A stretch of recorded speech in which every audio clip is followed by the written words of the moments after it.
We were childhood friends, running a trucking business together. A net profit of over $350,000 a year. At the end of year split, he tossed me an envelope with $8,000 cash. Buddy, he said, you don't own the rig. This is for your trouble. I looked at him and his wife, celebrating their new BMW and their new house, and I smiled as I took the money. What he didn't know was that over the years, I hadn't just memorized every route, I had gotten to know every single client. The day I rolled up in my own tractor trailer and snatched his biggest contract right from under him, he completely lost his mind. Rick shoved a thick envelope into my hand and clapped me on the shoulder. Mark, my man, it's been a long year. His voice was thick with booze and a condescending sort of charity. I squeezed the envelope. It wasn't thin, but it wasn't fat either. The bills inside were so crisp they felt sharp. Rick, what's this? $8,000. A little something for your trouble. He grinned, showing off teeth stained yellow from years of smoking and drinking. It was a good year. We cleared $350,000, net. You don't have a truck in the game, you're just riding along, so that's a damn good piece of change for you. $350,000. $8,000. The two numbers exploded in my head, leaving a dull ringing in their wake. My heart plummeted, a lead weight in my chest. His wife, Brenda, clung to his arm, dangling the keys to a brand new BMW. The blue and white logo seemed to burn into my eyes. Mark, you just keep working hard for my Rick next year, and we'll take care of you. Her hand, with its fire engine red nails, fished a set of house keys from her purse.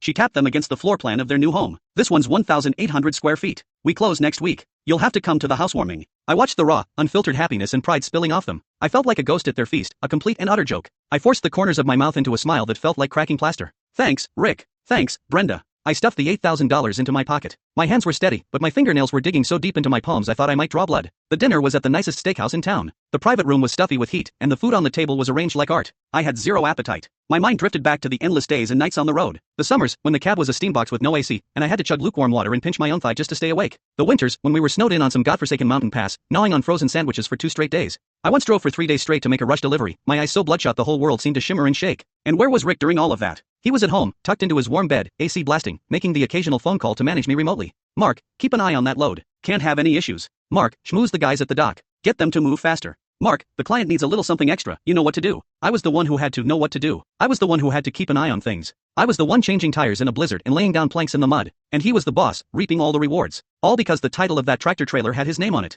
Here, Mark, have some lobster. You need to put some meat on your bones. You're all skin and bones from the road, Brenda said, dropping a piece into my bowl with the kind of pity you'd show a distant, poor relative. Yeah, trucking's a tough life, Rick chimed in, taking a sip of his whiskey. But that's what being a man is about. You gotta have something to strive for. His something to strive for was the BMW key fob in his hand and the new house keys in his wife's. My something to strive for was the $8,000 in my pocket. My trouble money. I kept my head down, pushing rice around my bowl, saying nothing. Every grain felt like sand scratching my throat. Humiliation and rage churned in my gut like molten iron. 4 years. We'd been partners for 4 years. Every route, every client, every way station attendant with a bad attitude, I knew them all. I'd learned them through sweat and sleepless nights. I had an encrypted file on my phone. In it were the contact details for every single client. Their shipping schedules, their bottom line prices, even what brand of cigars they liked or what kind of coffee they drank. Rick knew none of this. He just knew how to watch the numbers climb in his bank account each month.